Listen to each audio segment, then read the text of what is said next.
Hello, it's Dawn Michelle and welcome back to my channel. Today I am excited to share with you the sample version of the Heartwood Tarot, which is a new tarot by the beautiful creation team at 3 Trees Tarot. Now, they sent me this deck to share with you today, and I am super excited to be able to go through it. Now, I will say that this was a prototype deck, so it did come not rounded because it was a prototype, so there might be slight changes between the version I have here and the version that is published publicly. I also rounded the corners myself, so not an accurate representation of the final product of the deck, but I think the artwork is set and everything looks absolutely gorgeous. So let's go ahead and jump in. We are going to do a quick flip through of the deck, and then I'm going to pair it with some of my favorite oracles, and then we'll do a little reading. Like, look at the backs. Oh my goodness. Now, this is not really a first impression because I've done a little bit of work with it. I've put it back in order so I can share it with you here today. Here we have the Fool with the little mouse looking in at the cottage. I have the other deck by this creator, the other tarot by this creator team, the Oak, Ash, and Thorn. I have it in the full size and the smaller mini size. I do use both, but I will have to say that, like, I think maybe I prefer this better. Like, it's a whole mood. This deck is a whole mood. Look at this magician with the rabbit. I think that the difference for me between the two decks, and I'm just gonna get this out of the way right from the get-go, they're both beautiful. They both sit in this gorgeous woodland space. This feels more like an internal reflection, and the Oak, Ash, and Thorn feels like an external reflection, which is amazing because they sit in different spaces. And that's the reason that I really wanted to just take a minute to talk about that before I really get into too much here. Even though they're by the same creator team, even though the artwork is very similar, gorgeous in both, they do exist in completely different worlds for me. So I just wanted to say that right out the get-go. This deck, I'm in love. I'm in love. This High Priestess with the little bird and the mice, I just can't with this deck. It's so good. All right, here we have our Empress. This is not gonna be a very objective walkthrough because I have worked with this deck a little bit. I've been playing with it and I'm honestly quite smitten. So there is that, like, go into this knowing that I've already become smitten with this deck. Here we have our Emperor, we have the little mouse and the wolf coming down the stairs. There's something about the little mice. There's just something about the little mice. The Hierophant with the butterfly and the keys, like, it just takes me to this really beautiful place. What this deck feels to me, and I guess I'm just gonna talk about the deck as we're flipping through it rather than actually talking about the individual cards, because that's where we're at with this. I love this card with the horse and the mouse like almost touching noses. Like, it's super cute. I think what this deck does for me, and I'm gonna try to articulate it, like I just can't. Every card like catches my attention. Every card draws me into the story of it. The mouse with the snake that's like hidden and matches the greenery. I mean, it's so smart. It's so beautiful. If I could get a thought out without getting completely distracted by this absolutely fantastic artwork, the mouse asleep on the clock, like every card draws me in. I think the thing with this deck, it makes me feel like when the world is really, really big and overwhelming, this deck makes things feel manageable. Like, I can come to this deck and I can get a reading and the reading feels manageable. It feels supportive. It feels engaging, like it's taking me into this storybook world.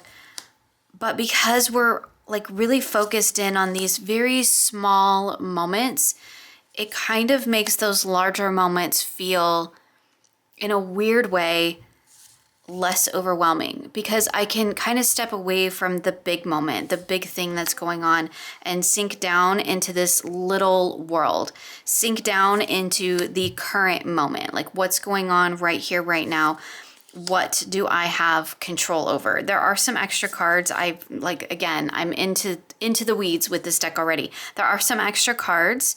We have Unease, Discovery, Tend.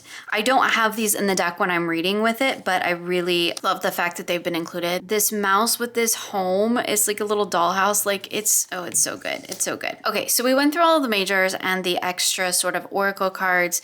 We're gonna take a quick flip through the minors. I'm gonna try to stay focused, but like that's probably not gonna happen because I've already been doing some work with this deck. I've already been playing with it. Like, these so look like our little birdies. I mean, they're not, because we have budgies and these are not budgies. budgies, but one's blue and one's green, and I just like, it just makes me think of them, and I just love that. This 3 of Cups with the birds playing in the fountain.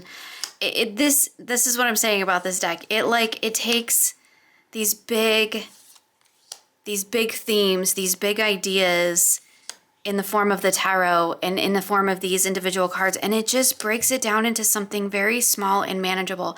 Like this 8 of Cups where we've got all these broken cups and little mouse is trying to get up. And this is quite the hurdle, right? This is quite the hurdle for this little mouse to get up this stack of books and out the window, but it feels manageable. I feel like this little mouse is gonna make it. And like, it just gives me such hope. And I really enjoy working with this deck in that way. Like I said, I've really just started kind of my work with it, really just playing with it. And it's been really fantastic for those times when I am definitely in overwhelm mode. We're moving into the Pentacles, which is my favorite suit. When I'm feeling like the world is a lot, this 2 of Pentacles with the snail, like it's just everything. It's just everything. I'm definitely, like, I really like the Oak, Ash, and Thorn, but I am definitely more drawn to this deck. I am definitely more bonded to this deck, which is funny because I've not had it that long. I have not worked with it that much, but already I've developed a bond with it. Like it was almost instantaneous. It was just the minute I flipped through the deck, I was like, oh, this deck completely sees me. It makes complete sense to me. And as I started working with it, I started to realize that where it sat for me was in those moments of when I was feeling like the world was a lot and I was feeling very overwhelmed and I needed to just take it down to the moment. And I think that's what this deck just does so beautifully. Like I'm not a fan of spiders. I'm not a fan of tarantulas. I have one in my house. It's not cool. It's not cool, but it's here. And even though there's a little spider, like it's a cute little spider. And I love this card. I love this card. I don't mind spiders on my cards. I just don't like them in real life. And this 3 of Swords, one of the things that I really love about this is, yes, you could definitely get the heartbreak energy out of this, but it's not so strictly tied into it that you can't work beyond that if that's not how you read that particular card. And I really love when a deck is open like that for me. So this particular deck has just been really fantastic to get to know. I'm really enjoying it. It is really sitting in a very kind of unique space. And I love when a deck really finds its place in my collection and it does it so quickly. There was like, as soon as I started working with it, I was like, yep, that's what this deck is for me. And that's fantastic because anytime I'm feeling like the world is a lot, which let's be honest, these days the world feels like a lot of the time. And so being able to have this deck to turn to sit in these small mindful moments with these cards, to dive into the story that's depicted on each of these cards. This whole deck is like a storybook, but each card contains its own story. I could tell myself a story about all of these little characters in here, and I just really enjoy that about this deck. I love being able to sink into them. It's one of those decks that makes me stop, it makes me slow down, it makes me breathe, and to think and to reflect. And that is definitely an energy that I need in my life. This 9 of Wands with the little bat hanging upside down from the light, like it's everything. I love it. I love it. And this 10 of Wands where he's all curled up here and the wands are just down here. Like he set down his burdens. I love this. I love this. He's got them. They're there. He knows that he's responsible for carrying these, but he's not carrying them at the moment. He's setting them down when he needs to. And I like really adore that message. That's a message that I need quite frequently. So that's probably why it hits so hard and resonates so profoundly with me. This deck is amazing. I'm speaking of birds. I apologize. You can probably hear mine. They're being very loud today. This deck has really just kind of hit in a very specific space for me. This 8 of Pentacles. I love it. Love it. There's not a card in here that I don't like. There's not a card in here that I don't resonate with. There's not a card in here that I don't understand. There's not a card in here that doesn't make me sit in that quiet reflection when it comes up for me. And that is definitely an energy that I need. Okay, so now that we've taken that really rambly walk through the deck, I am going to shuffle it, but like I said, this is a prototype, so not representative of the final product. It does shuffle beautifully. I'm gonna just give it a shuffle so that we can do some playing with pairs next. So the first deck we're gonna pair with it is the Cottage Witch Oracle by our very own Krista Chronicles. I've been like kind of waiting to see how this one will play with it. Here's the beautiful backs of this particular deck. So let's just pop that in there, and I am excited to try this one. So I'm gonna use the Oracle in the center as kind of like the focal point, and I'm going to look at not only the animal, of course, but the keyword primarily. That's what I'm gonna be focusing on. So we have Stag with Pathway between the Tower and the Four of Cups. That's quite beautiful. I really love the storybook quality of these two decks together, and I feel like Krista's deck is going to give me a really succinct keyword to focus in on. So like we have Flourish. Oh, I probably should have pulled out the extra cards, but let's just roll with it. Flourish, Unease, and Six of Swords. Ooh, look at this. We have Hawk with Assertion between the Ace of Swords and the Five of Swords. That's really cool. I do really like the way that these are pairing together. I also love all the negative space, or kind of white space as we call it. Like, it's not white in this deck, but the negative space, the extra space around the focal point and the text, because it gives breathing room. And in a deck like this, in a pairing like this, that's really, really important to me. I definitely need breathing room so that I can take my time with these messages and really sit in those mindful moments. So here we have Possum with Perspective between the King of Cups and the Ten of Pentacles. Gorgeous. I really love these together. They have such a vibe, such a mood, and they pair really well. Like artistically, aesthetically, I feel like they're really sitting in alignment with each other. Look at this one, Mint with Abundance between Death and the Hanged Mouse. I could see getting some very profound moment readings with this combo here. Here we have Mouse with Intrusion.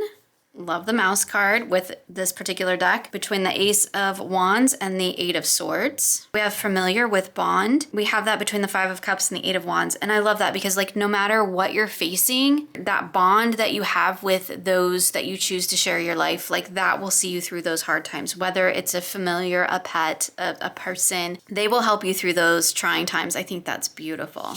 All right, let's just do a few more with this. I am loving this little combo here. Clover with Luck between Seven of Cups and Discovery. Again, I forgot to take those extra cards out, but that's okay. Groundhog with Destruction between the Seven of Pentacles and the Knight of Cups. Look at how some of the cups are tipped over. And then we have the pentacles are kind of spilled out here. And I love this relating to that keyword of destruction. That's a really interesting tie-in, because had that word and that energy not popped up in this oracle, I probably wouldn't have keyed into that on these particular cards. And that's one of the reasons I really love pairing my tarot and oracle together. It makes me look at things in a different way. All right, next let's go ahead and try another animal-based deck. This is the Woodland Wardens. And here's the beautiful backs of those. I have modded my version, so not only have I edged it, but I actually trimmed it down a little bit and distressed it. So it looks a little different than it would out of the box. All right, let's see how these two want to play together. So we have the Finch and the Peach with Romance between the Queen of Cups and the Queen of Swords. I kind of like that. That's really cool. That sitting between those two queens, love it. Made me giggle too. I like it. The Snake and the Fern starting over between the Six of Wands and the Lovers. Oh, these are really good together. The art is very compatible, I think, and because this is borderless, the borders really, the cream borders really aren't bothering me on the Woodland Wardens in terms of like aesthetics and what it looks like on the table. I actually think it pairs really nicely with this, but it's also, again, creating that breathing room. So I think that's really important in a pairing like this, in the way that I'm working with this particular deck. For, again, focusing in on those small, tiny moments. The Bee and the Pomegranate with Productivity, the Sun, and the Seven of Wands. That's gorgeous. I didn't even realize there was a bee and pomegranate.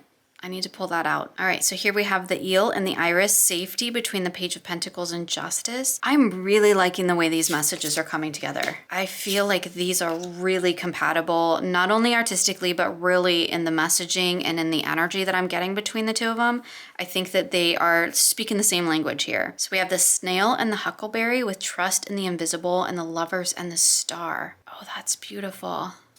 Okay, yeah, we're really, really liking these. The Hound and the Pair with Loyalty between the Wheel of Fortune and the Queen of Pentacles. Ooh, look, they're almost mirroring each other.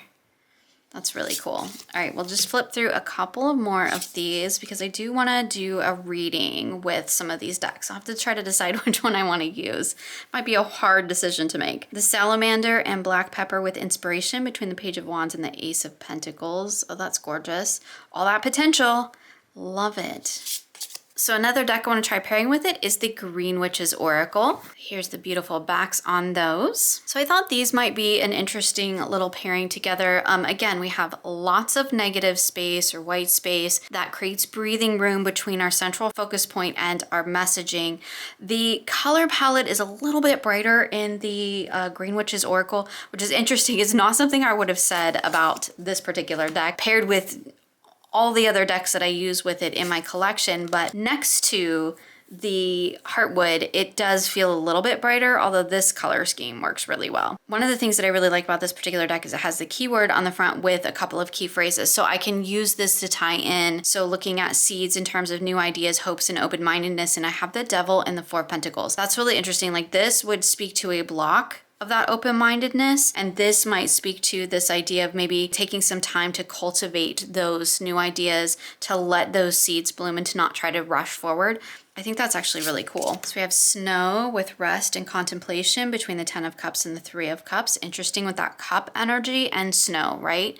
The water energy across these is pretty cool. Watering Can, asking for help and sharing burdens between the Hierophant and the 10 of Wands. Oh, that works really well. I'm liking the messaging. I feel like aesthetically, maybe it's not quite hitting in quite the same way that the other two decks did, but I feel like the messaging is spot on. The one thing that I do really like about the Green Witch Oracle is actually all that negative space, and it creates that beautiful breathing room, which allows me to really sink into this and then draw slowly the messages from the tarot into that focus point that I've got going on in the center. Also, we have like two keywords here. So Potion with Invigoration and Empowerment, the 5 of Wands and the 8 of Pentacles. That's really interesting. For this last pairing, we're going to throw something a little different at it. The Mushroom Oracle, which is a collage deck. So completely different art style. Here's the backs of that particular Oracle deck, which I do quite love. There's a little mushroom in the center. Okay, so this is going to be an interesting pairing because what I feel like this pairing is going to do is kind of an opposites attract kind of thing. Again,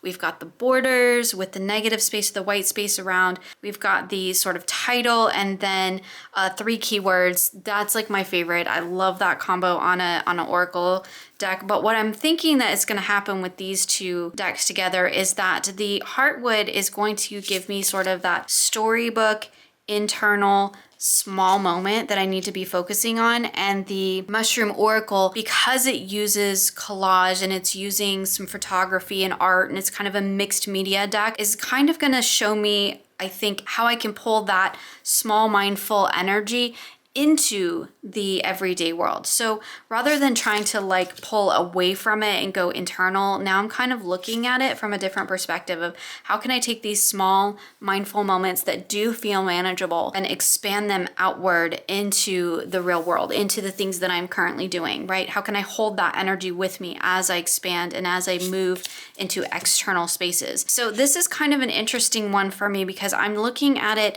yes, through the focal point of the Oracle, and I'm looking at, you know, what the mushroom is and then those keywords, like we have artful, elegant, and vessel between the Emperor and the 9 of Pentacles. But actually what I'm looking at is more of the internal here, and how can I bring that into the external world, which is kind of opposite of how I tend to work with my oracles and tarots together. And to be perfectly honest, I love when that happens because it shakes things up. It gives me a different perspective to view my cards from. I do think that these artistically are very beautiful together. We have two totally different art styles, but because there's a lot of paintings and art within this particular collage deck, I think it works really well. But again, I'm really looking at how can I take those small mindful moments and step into the larger world and still hold on to them, right? Still hold on to myself and who I am within the larger framework of my life that I'm seeing reflected through the Mushroom Oracle. It's a really interesting way to approach these two decks. I would not have thought of that had I not put these on the table together, but I really do quite like it. So we have Inspiration with Originality and Transmission in the Artist card between the Chariot and the 8 of Pentacles. I mean, how perfect is that? It's like taking that work, that soul work that you know to be true, to be part of you, to be your inspiration. We're moving it out through that Chariot energy and bringing it out into the world. I think that's beautiful. I really like that. I feel like this would be a combo that I would work very specifically when I'm feeling maybe a bit like my internal isn't being reflected in my external world, right? When I'm like stuffing it down, when I'm not letting it carry me through a day in the way that I need to, I feel like this would be a good pairing to come to for that. I don't know if that is making any sense to anybody else. Like in my brain, it works, it connects. So we have manifestation, embodiment, and expansion with the Queen of Pentacles and the Hierophant. I think that's gorgeous. Like, how can we take that Queen of Pentacle energy, that Hierophant energy that's within us, and manifest it outward, embody it in the outer world? Like, I really like it. Okay, I have pulled those extra cards out of the deck just so that we're just working with the tarot right now. And I'm sitting here trying to decide which of these oracles that I want to pair with it. And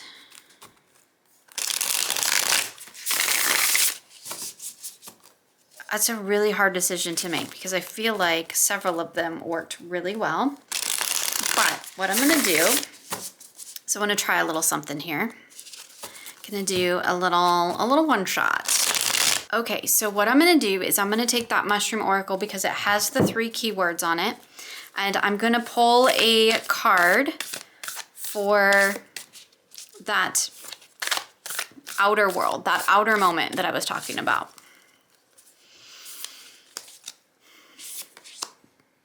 So we got Enoki with collectivity, enduring, and ethereal. Oh, that's beautiful. Okay, let's put that one down there. I wanna pull 3 of the Heartwood cards, each one connecting to one of those keywords.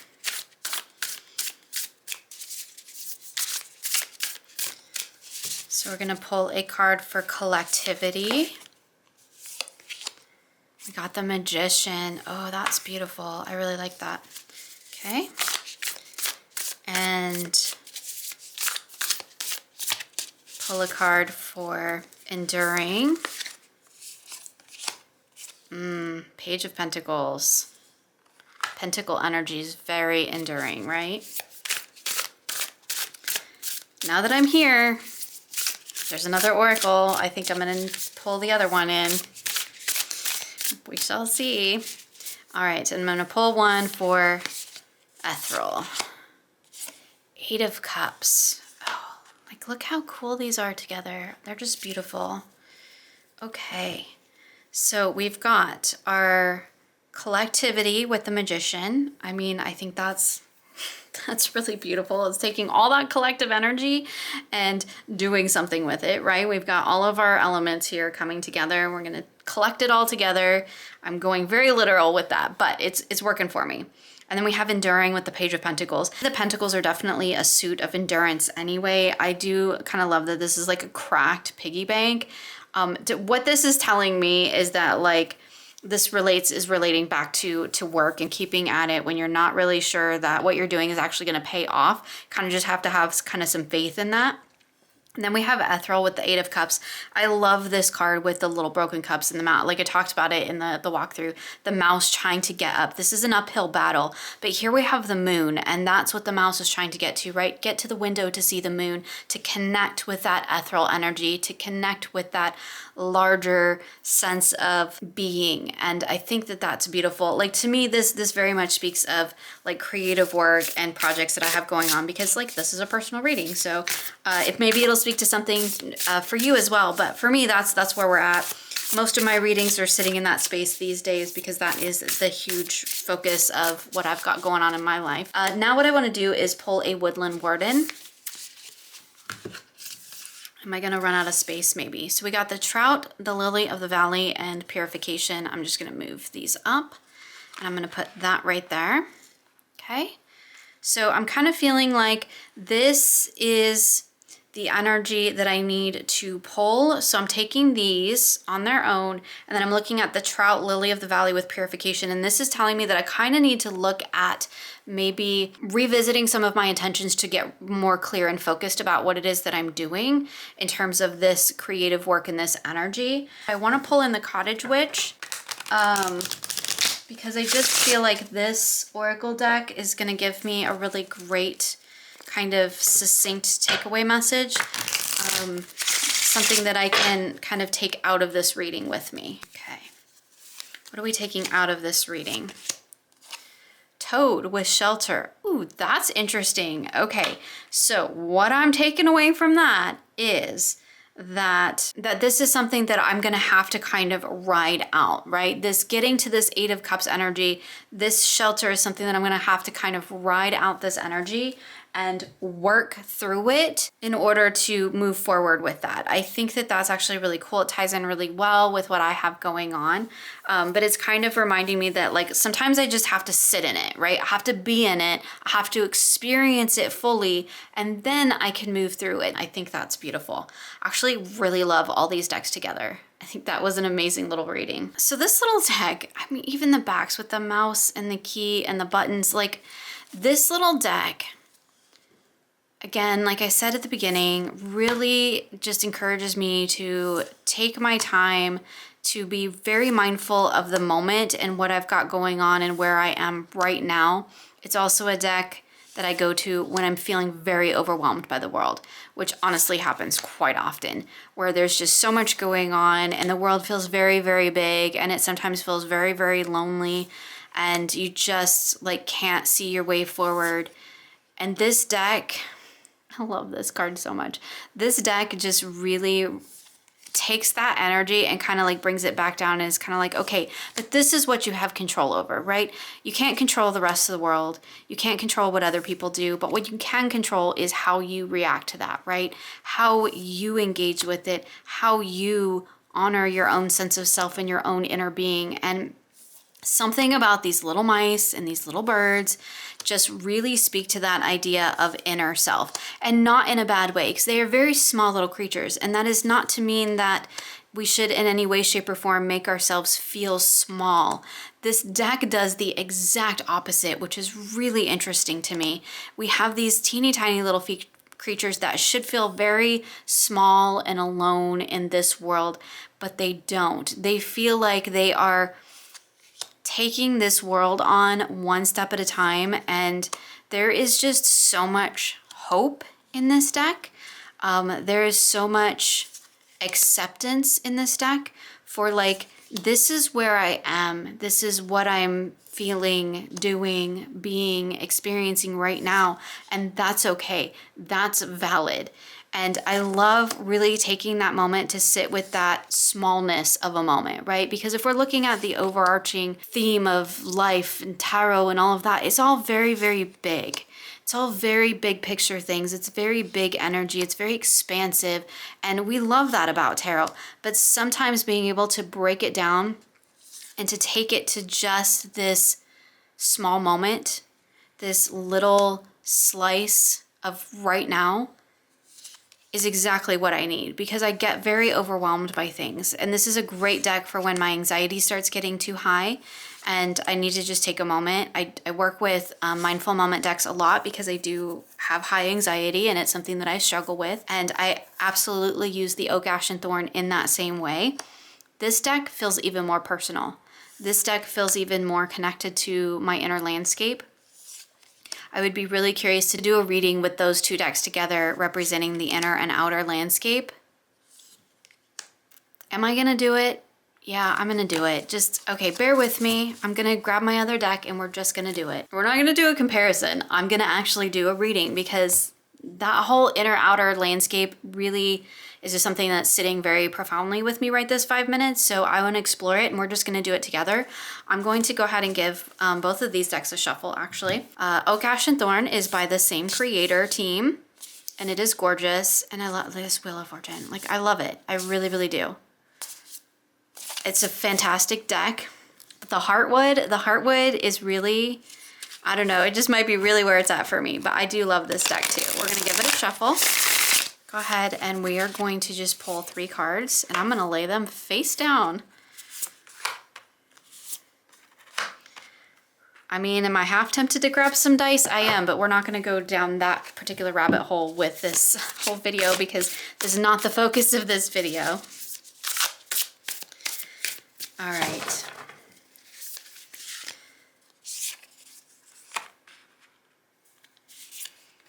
Look at the way that these, just even the backs play on the table. I mean, that's kind of amazing.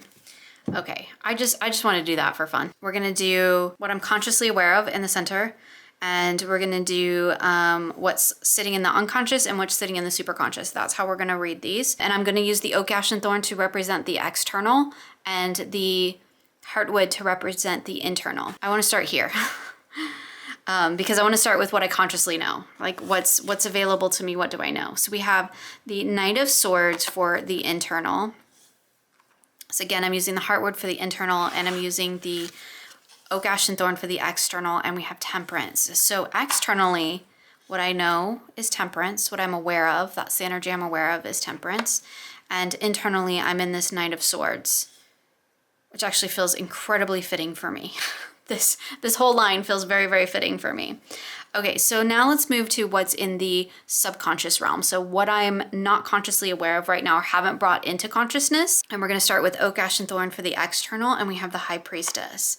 So externally, subconsciously, I'm very much in this High Priestess mode right now, which actually is super fitting, especially with some of the stuff I've got going on in my spiritual practice. So I really like that. I think that works really well. And on the subconscious and the internal, we have the Devil. Okay, the Devil in the internal subconscious, so appropriate right now, especially paired with that High Priestess. Like again, cards just air all my dirty laundry. Like that's cool. Okay, so subconsciously in the external, we have the High Priestess. And in the internal, we have the Devil. Now let's move to the superconscious, like what maybe I need to be tapping into. So that's kind of how I work with 6 card spread with the 3 specific columns in this way, is consciously aware of what is kind of underneath, and then what I need to be kind of like tapping into or bringing into self through that superconscious energy. So we have the external with the Oak, Ash, and Thorn, and we have the 6 of Pentacles. That's quite beautiful. And internal, we have the 8 of Pentacles. Oh, I love that. Wow. Okay, that's actually quite the profound reading. Again, tying into so many things I have going on in my life right now and stuff that I'm working through. But like taking the personal out of it, I love this idea of using these 2 decks together, representing the external and the internal, because that is very much a part of, I think, how a lot of us interact with the world. We have these external parts that we do allow others to see, and that we, you know, that's how we go about being in the world. And then we have our internal sense of self, which isn't always front and foremost. And so it's really interesting to look at how these kind of go together. I really do like the fact that when I'm putting them together in a reading like this, the fact that the Oak, Ash, and Thorn has white borders actually creates this very visual distinction between the external that I'm applying to this deck and the internal. And with these being borderless, this is very expansive. It's full, right? It's full to the edge, it's full of self, whereas this is contained within the border. It's contained within the framework of what we share externally, whereas the potential here in the internal, it can be fully expansive into ourselves. Does that make sense? Is it just me? Maybe it's just in my brain, but I love that. I love the white borders with the Oak, Ash, and Thorn. I'm definitely going to be working with these 2 decks together, I think. Like when I first pulled out and started working with the Heartwood, I was like, it's not a replacement for the Oak, Ash, and Thorn for me, but I definitely felt like more personally attached to it. And now I kind of see why that is, because for me, the Oak, Ash, and Thorn represents that external sense of self, and the Heartwood represents the internal. And together, oh my goodness, this is just a beautiful combo. Okay, I'm gonna stop babbling about all of these decks now. I want to send a big thank you to the team over at 3 Trees Tarot for sending me this deck to share with you today. It has been an absolute honor to get to know this deck, to work with it. It's definitely, like, it's been actually sitting on my desk. It hasn't actually left my desk since I got it. So that's always very telling when a deck lives on my desk. When it comes into my collection and I start to work with it and then it just ends up living in my working space, that is very, very telling. This is definitely a deck that I've been returning to, getting to know, and I'm really looking forward to working with it some more. So big, big thank you to them for sharing it with me so that I could share the experience that I'm having with you. I have babbled on enough about this gorgeous deck that I am absolutely enamored with. As always, you'll find links for everything I've shown here in the description box below. Thank you so much for hanging out with me today. I hope you enjoyed this video, and I look forward to sharing with you again soon.